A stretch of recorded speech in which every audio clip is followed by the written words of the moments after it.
Let us continue our discussion on biotechnology and its application. So the previous video was in quiz format. I had done a rapid fire of question rounds with you. I had asked a lot of questions in a very short span of time, and this is our final preparation before NEET entrance exam. And as I told you, I will be doing a few videos telling you the suggested answer for all the questions that we asked in the previous video. So let us begin with biotechnology applications in agriculture. The first question is, what is meant by green revolution? This is where NCERT begins the discussion. So we are looking at a time of 1960s, and it was a sort of industrialization of agriculture.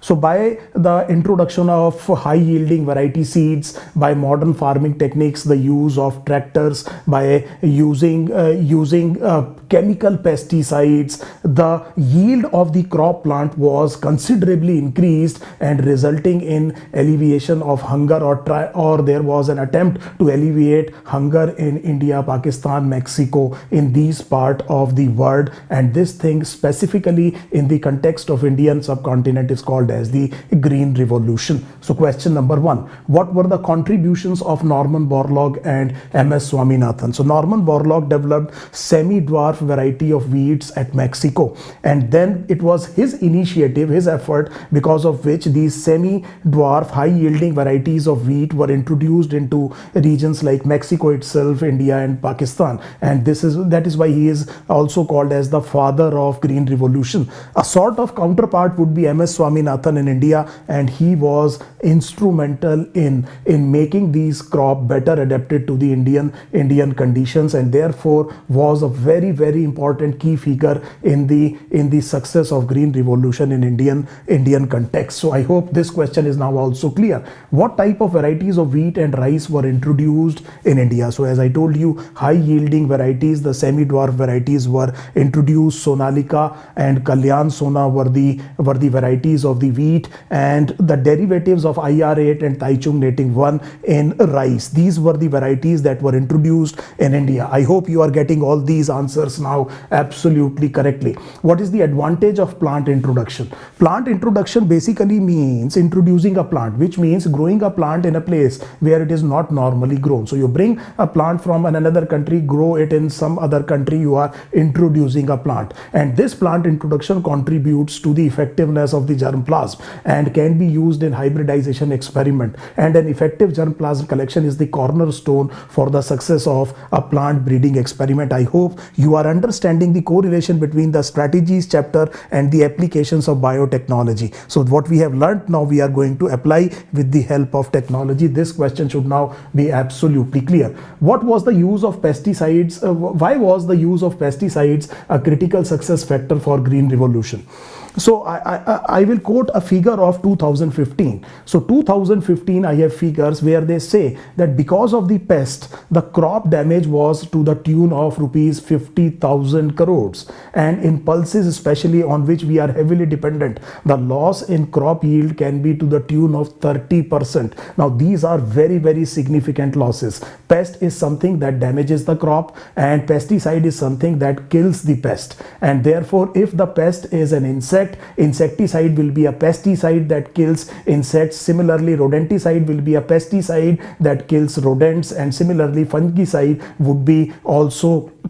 would also be a pesticide that will be killing the fungal pathogens. And similarly, even herbs can be pest, and the herbicides are used to remove the herbs as well. So there is a broad term which is called as pesticide that kills pest. We know what is pest, what are the different types of pest, and based on then there are different categories of pesticides that will include, as I told you, insecticide, fungicide, herbicide, rodenticide, etc. All of them are pesticides. So that means this type of question is now absolutely clear, that why this was critical. So as I told you, the loss of crop yield was humongous, was huge, and therefore if you are using pesticides and this 30% crop can be salvaged, you can easily increase that, you can easily understand that there would be an increase in yield, and that would be very, very useful for a developing country like India. So that is why it was a critical success success factor. What was so important about the use of pesticides? Again, I am telling you that will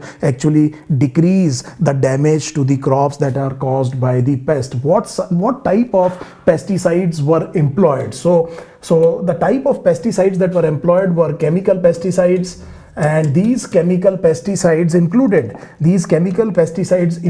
the chlorinated organic compounds like DDT, which are called as organochlorines, just to name a few, organochlorines, and there were organophosphates, malathion, etc. Organophosphates, so let us write the correct spelling, organophosphates, and similarly there were carbamates, there were triazines and pyrethroids. So they were chemical pesticides, very effective at that time and very, very important in controlling the pest population. So these were the type of pesticides that were used. What is the problem with the use of chemical pesticide? This is an important question. They are non-specific nature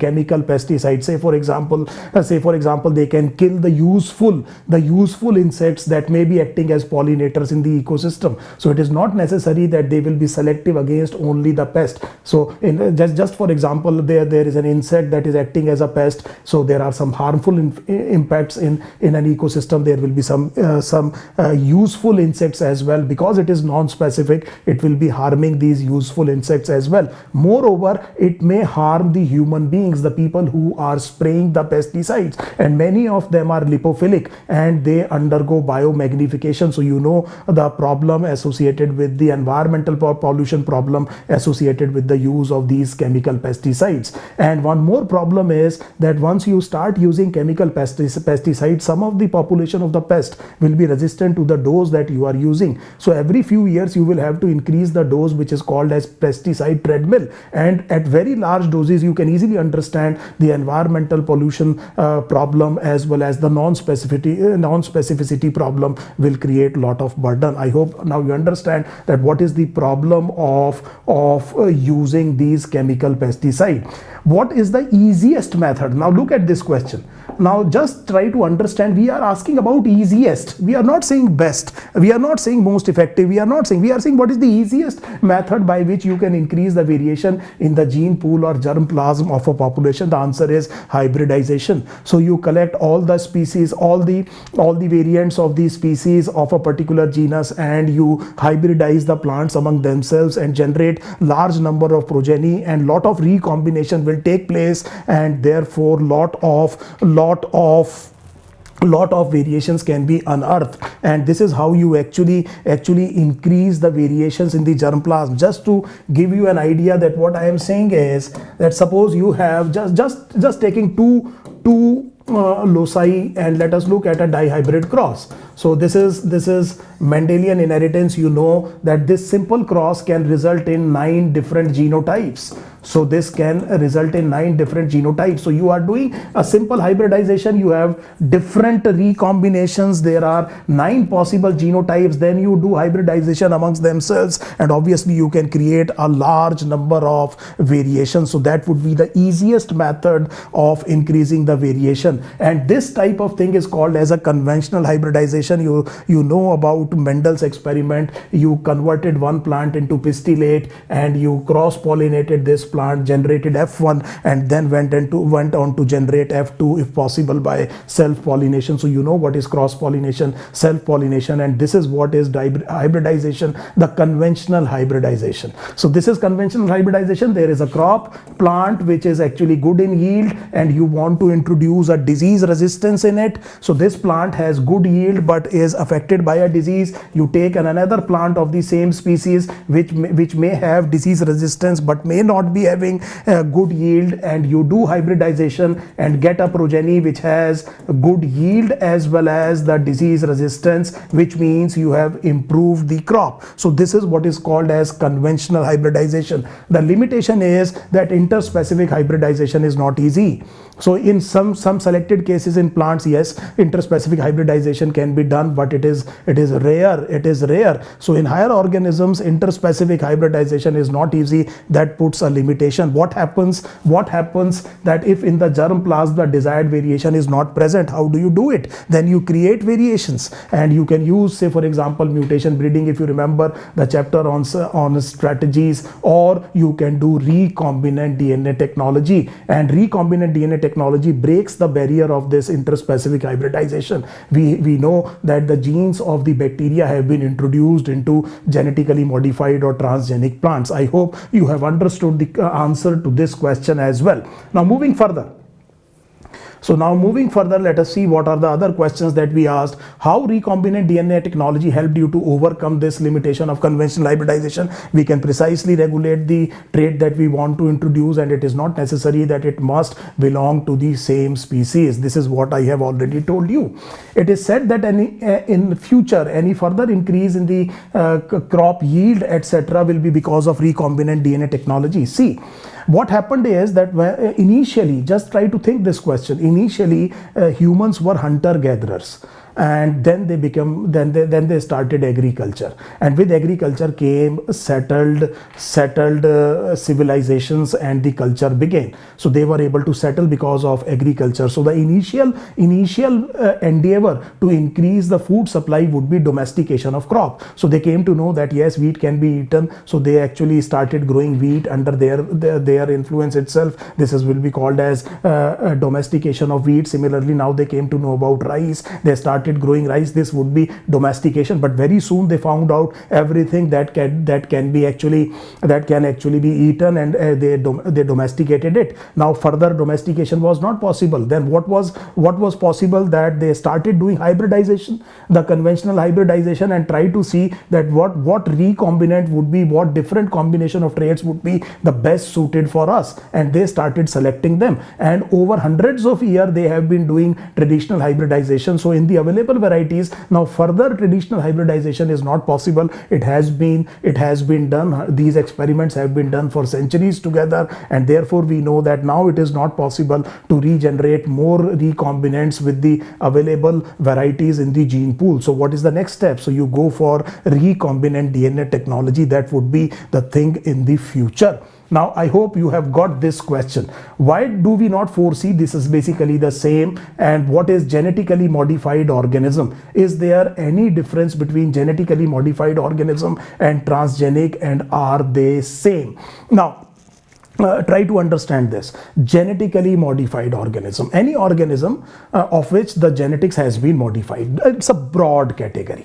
It is a broad category. So this broad category of organisms where you have modified the genetics is called as genetically modified organism. Now, how have you modified the genetics? If it is by a transgene, a gene from a very, very different organism present in this organism, that would be called as a transgenic organism. So what I would say is that transgenic is a specific category or subcategory of a broad category which is actually called as genetically modified organism, and it is characterized by the fact that the nucleotide or the nucleic acid sequence or the gene that has been introduced is actually a transgene, and it is an alien or a foreign DNA. It cannot be explained by normal procedure. And if you have time, you can read what is cisgenic. So something is transgenic, something can be cisgenic, and cisgenic things are not transgenic, but cisgenic organisms are also genetically modified. So genetic modification is possible, but specifically transgenic would mean this. Now,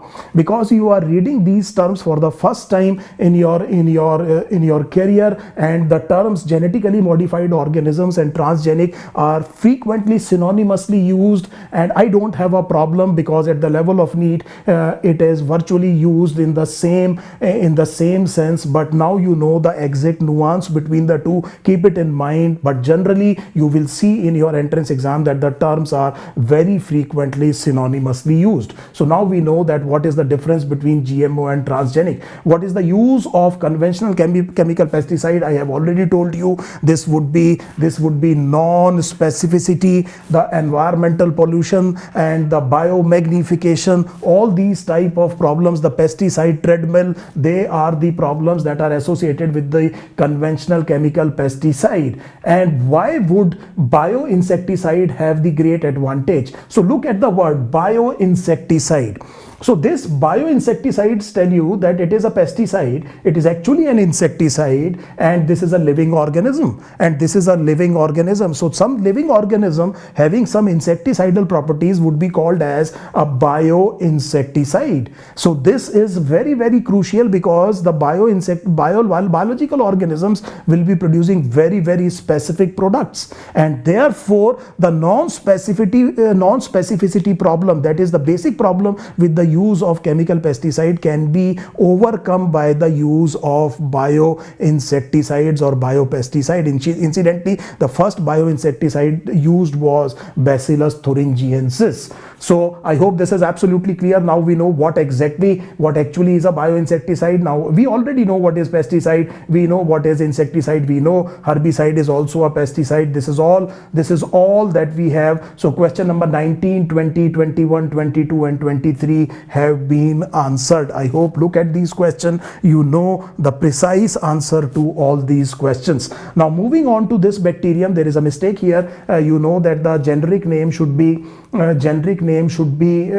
a capital letter and they should be italicized, but just understand they are asking what is Bacillus thuringiensis. It is a gram-positive soil-dwelling bacterium. So it is a gram-positive, it is a soil-dwelling bacterium. So I have answered this question. And what happens is that when it undergoes sporulation, so now let me write this. So this is a very important concept, please remember this. We are saying that in their life cycle, when they undergo sporulation, so you know what is this process, they produce what are called as the delta endotoxins. So it produces delta endotoxins. So that means there are some genes which are called as cry genes. So when you are talking about the genes, try to remember, try to see that the word has started with a small letter. So these are cry genes and they express themselves into crystalline. So cry means crystalline, cry proteins. Can you see when I am writing the proteins, this is a capital C that I am using, and these are basically using they are basically working as an endotoxin. And incidentally, the bacterium produces these proteins as a protoxin. So a protoxin would be something that is produced in an inactive form. And if these things are ingested by the insect, in the gut of the insect there is alkaline pH, and because of this alkaline pH they get activated, they actually get solubilized, they are now available for the action of protease enzyme which cut the ends of them and convert the protoxin into a toxin. So that means this protoxin would be activated by an alkaline pH. This happens in the gut of the insect and they get converted into toxins. Now these toxins will interact with the mucosa of the gut and will bring about inflammation. So they will interact with the mucosa of the gut of the insect, inflame them. It will lead to the breakdown of the mucosa. There will be formation of pores. The insect stops eating and dies early, minimizing the damage to the crop. I hope this thing is now absolutely clear.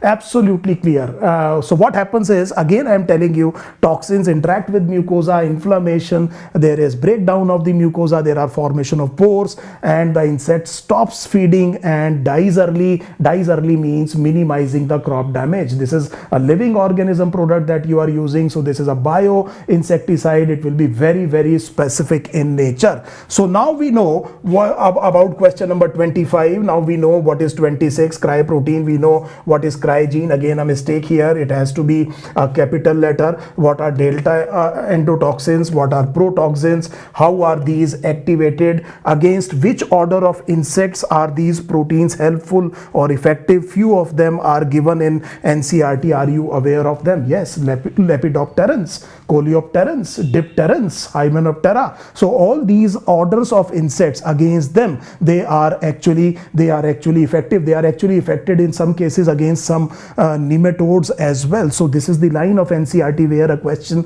can be directly asked. So all these questions now have been answered. Look at them once and then we will move forward. I hope you know the answers to all these questions now. So moving on, let us see what is the next question. Why do not they harm the insects themselves? Obviously, they are produced as protoxins and they are inactive, so the insects are not harmed. How are they activated in the gut of the insect? So we know, so the bacterium is not harmed. Why insect would be harmed? Because of alkaline pH. You know what happens then. I have told you the interaction with the mucosa as well, and we know the pathophysiology, the formation of the pores, the stopping of feeding, and the early death, minimizing the crop damage. And these are the questions that, this is the question that is very, very commonly asked in your NEET entrance exam. Bacillus thuringiensis had been asked last year probably 2 or 3 times in the same paper. You can understand the importance of this question. Can we use the spray containing the spores? Yes. We know that it produces the toxins during sporulation. We know there is a particular phase in the life cycle of the bacterium where it sporulates, and the spores can be used, no doubt about it. And it has been used from even 1920s. So it has been used from 1920s. Is it always important that you only have to do recombinant DNA technology? No. Just now I am telling you that you can actually use spores. So, but see, recombinant DNA technology is not the answer for everything, affirmative answer. So it is not an easy technique. It will not be successful in everything. We have not done recombinant DNA technology in every human problem. So we have not corrected all the diseases by the use of recombinant DNA technology. Yes, there will be certain circumstances where the alternates probably are not working well, and then you will have to see that whether it is important enough to go for recombinant DNA procedures, and the recombinant DNA procedures may overcome some of the problems that, say for example, are present in traditional hybridization. So in these cases you will be doing recombinant DNA technology. It is not the natural corollary that everything now you have a magic wand in your hand and everything is now possible in recombinant DNA technology. This may be truth for near future, but not right now. So you have large number of things available. When you try everything that is easier to do, they may be very, very effective. Why do recombinant DNA technology? And if there is a problem, then you go on to the recombinant DNA procedures. Which plant was first genetically modified? It was actually tobacco. So tobacco was the first genetically modified plant, and it contained the TI plasmid of Agrobacterium tumefaciens that contained a gene for antibiotic resistance. So we are talking of tobacco plant, TI plasmid, and TI plasmid was associated with a gene for antibiotic resistance. So now moving further, what is the advantage of modifying cotton? So cotton is a cash crop. It gives money, it gives hard cash to the farmer. So farmers are not very wealthy people, so they are very much dependent on some cash crops. So in between the main core crops, if they are able to grow a crop that gives them cash, then it is a very, very good thing. And therefore it was very important to actually protect the cotton from the harmful effects of the pest, and therefore cotton was genetically modified. So you know question number 36 and 37, and how these genes expressing the particular proteins were transported into the plant, or how the plant cells were transformed. We know that this would be with the help of Agrobacterium tumefaciens mediation. I have already told you, a natural genetic engineer of dicot plants. So this was with the help of Agrobacterium tumefaciens. So how it was actually produced? So now we know there is a TI plasmid. To the tDNA you attach the cry gene, and then you take then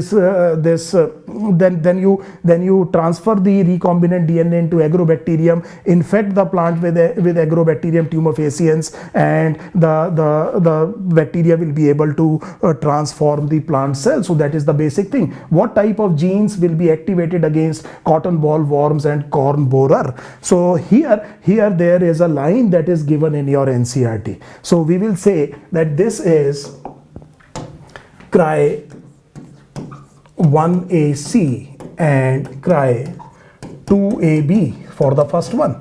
So we are looking at the cotton bollworms. These are the genes. And when we are looking at the corn borers, it would be cry 1AB. So this is what is given in your NCERT. A direct question can come from this part of your NCERT textbook. So try to remember it again and again. Even I forget it many times. Again, go and check your NCERT if I am telling this thing is correct or not. Now question number 41. Now question number 41 is, what is Bt brinjal? So yes, a genetically modified transgenic brinjal plant which is carrying the genes from the Bacillus thuringiensis would be Bt brinjal. So what is the current status? The introduction has been stalled by the parliament. So the parliament has not allowed this plant to be introduced into the India to the general public, though GEAC has actually approved it, but it has been stalled by the parliament of India. And similarly Bt corn. So corn has been a traditionally very important crop. A lot of genetic modification has been tried in the corn plant, and a Bt corn would actually be again a corn plant that will be containing the genes of Bacillus thuringiensis. Is there an issue of emerging resistance? Yes, there is always. So evolution is an ongoing process. So yes, for the first generation genetically modified plants with Bacillus thuringiensis genes, there has been an issue of emerging resistance, and the scientists are trying to overcome this problem by creating the second generation plant. So does it pose a health issue for human being? The problem is that if something is eaten and then can it damage the mucosa of the human being? The answer is no. You know that they are activated by alkaline pH, but your stomach has HCl, there the pH is acidic, and it has been done repeatedly again and again. Large number of tests have shown us that it is not so. It doesn't pose a risk of damaging the mucosa or even causing allergic reactions in the human being. So it has been proved to be very, very safe. And this is about Bacillus thuringiensis. This is the first of the applications in agriculture about Bacillus thuringiensis. Now we move on to the next, which is the production of pest resistant plant, where they have mentioned the RNA interference. Which nematode is mentioned? The answer is Mylloidogyne incognitia. So please try to remember nematodes are very, very successful plant, and it is not easy to eradicate nematode from a crop plant. If a crop plant in a field is infested with a nematode, it is not easy to remove them. Which plant is involved here? The answer is tobacco. The disease is root knot disease of tobacco. Just giving the answers very fast. What is meant by regulation of gene expression? So now we know the central dogma of molecular biology. Gene is a segment of DNA, and it is actually, the expression is normally a protein that we understand the basic definition of gene as. So the beginner's definition of gene is that it codes for a protein. So protein will become the expression of the gene, and sometimes you want to make protein, sometimes you don't want to make protein, sometimes you want to make protein rapidly and in larger amounts, sometimes slowly or in lesser amounts. This would be the regulation of the gene expression. So how gene expresses? We know about transcription and translation. How do you regulate the process so that it is occurring according to the need? That would be the regulation of gene expression. So what is the method of regulation of gene expression in prokaryotes, and what about eukaryotes? So this I told you in molecular basis of inheritance. In prokaryotes, it is regulated exclusively at the level of initiation of transcription, binding of RNA polymerase to the promoter. But in eukaryotes, there are various methods. If you remember, 3 or 4 methods are given in your NCERT in molecular basis of inheritance. The transport can be stopped. There can be post-transcriptional modifications that can be done. The messenger RNA in the cytoplasm can be destroyed. It can be stopped from getting translated. So all these things will be helpful in silencing the gene. So all these methods are available in eukaryotes. Yes, in eukaryotes you can do it at the level of initiation of transcription as well, which is actually the major method in eukaryotes as well, but there are other methods available in eukaryotes. I hope this is now absolutely clear. What is RNA interference? So going by the definition of your NCERT, the pathogen messenger RNA is actually destroyed, and therefore the gene is silenced. So if the gene is not getting expressed into a protein, it is silenced. So you actually cut the messenger RNA of the pathogen in the cytoplasm with the help of double-stranded RNA. That would be called as RNA interference. So just to give you an idea, what I'm saying here is that This is where the nucleus is present. A pathogen has taken control of the genomic DNA, and this is the messenger RNA of the pathogen. Before it is getting translated, if we are able to destroy it with the help of double-stranded RNA molecules, this thing would be called as RNA interference. So what is gene silencing? Just now I told you, does RNA interference and antisense technology mean the same thing? No, not at all. So antisense technology is an antisense use of antisense oligonucleotide, usually a small fragment of DNA, and that is actually used to stop this messenger RNA. But here you are using basically double-stranded RNA. So this is a slight difference between the two. The idea is to silence the gene. The idea is to regulate the gene expression, and no doubt about it, but there is a difference between antisense technology and RNA interference. So it is a mechanism of cellular defense. This cell will now not be affected by the ill effects of this messenger RNA of the pathogen, and therefore it is a cellular defense. I hope this is absolutely clear. How does the RNA interference provide a defense to the eukaryotic cell, and against what? So we are talking about the messenger RNA of the pathogen, and it does not allow it to get translated, and therefore it may actually cut the messenger RNA itself, or may not allow it to go to the ribosome, bind to the ribosome and get translated, and therefore the pathogen gene will not be able to express itself into the proteins, and these proteins will be detrimental to the cell, and because the cell has RNA interference, this gene is not getting expressed, and it is now immune to the action of this pathogen. I hope this thing is now again absolutely clear. What is the source of the double-stranded RNA or RNA that will be involved in RNA interference? So in higher classes you will know about microRNA, you will know about short or small interfering RNAs, what are called as siRNA. One is genomically derived, the other is an exogenous RNA. The main thing to remember is that these are double-stranded, ultimately double-stranded. They are cut by an enzyme into smaller pieces which are called as dicer. So large. So let us get it absolutely correct. So we are saying is that what can happen in a eukaryotic cell is that some of the messenger RNA, some of the RNA molecule may actually be formed on the template of DNA. As you know that RNA can be formed on the template of DNA. This forms a loop-like structure, let us say something like this. You cut it and this becomes a sort of double-stranded thing. So you cut this thing, let me show you again. So this is let us say RNA molecule that has been transcribed. Now this RNA molecule, let us say, gets folded like this, and now this is remember, this is single stranded. Now you cut it here and you cut it here, so you are left with a double stranded RNA fragment. This is the endogenous production of double stranded RNA. Similarly, this can be introduced from the outside. It can be introduced with the help of viruses, say for example. The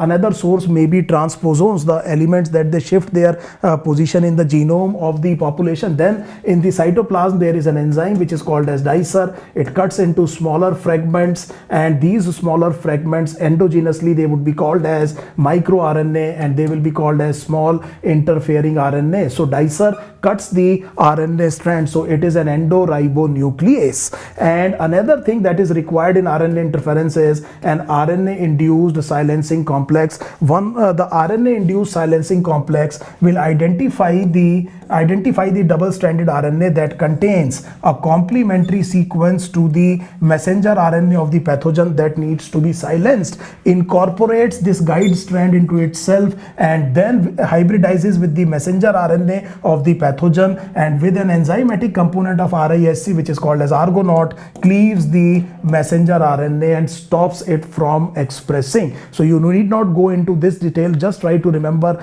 that there is a dicer which is a riboendonuclease, and there is an RNA induced silencing complex as well. So look at the question numbers question number 54, 55, 56, 57 and 58. I hope this is absolutely clear. Similarly, I have also done question number 59. Now we know what are transposons. So transposons are the genetic elements that they shift their locus in the gene pool. Normally the locus of a gene is fixed in a gene pool of an organism, but these are capable of jumping, so they are also called as jumping genes. So there will be two varieties. Two varieties would be, suppose let us say that, so this is something, and it actually gets cut from this place and goes and inserts into the another place. So this would be cut and paste.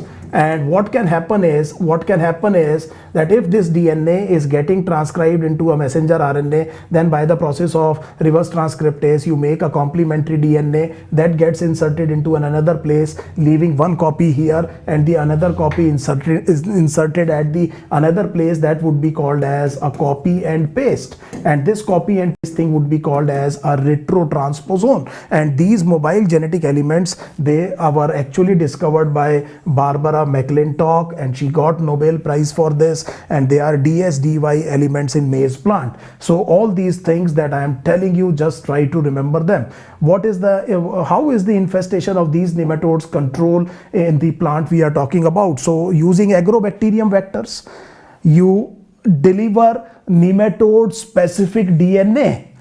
So you make a transgenic organism, you actually deliver DNA into the cells of the tobacco plant using Agrobacterium tumefaciens Ti plasmid, and the introduction of DNA should be such that it makes the guide and the sense and the antisense strand. That leads, because they are complementary to each other, it leads to the formation of a double-stranded RNA, and then you know that DICER and RISC are present already, and they will initiate RNA interference and will stop the messenger RNA of Mylloidogyne incognita from getting expressed, and therefore making the transgenic plant immune to the effects of Mylloidogyne incognita. So this is now look at question number 61, and look at question number 64, look at question number 65. How was DNA introduced? We know Agrobacterium. What was the thing that we considered when we transferred the DNA? So we transferred the DNA keeping in mind that it should make both sense and antisense strand, because they are complementary.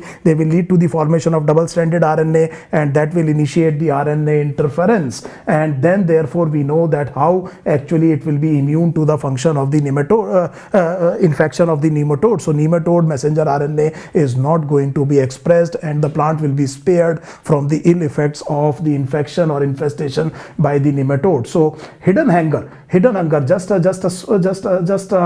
just an important part about application in agriculture would be hidden hunger. So hidden hunger, you read about hidden hunger in strategies again. So there is a deficiency of vitamins and minerals. So the person may be actually consuming a good amount of carbohydrate, protein and fat, but these important things that are present in the important nutrients present in the diet may be actually lacking, and these can lead to very debilitating condition. And these things are very, very common when the balanced diet is not there, and that is again very common in poor and developing nations. So what can be done? You can fortify a living organism.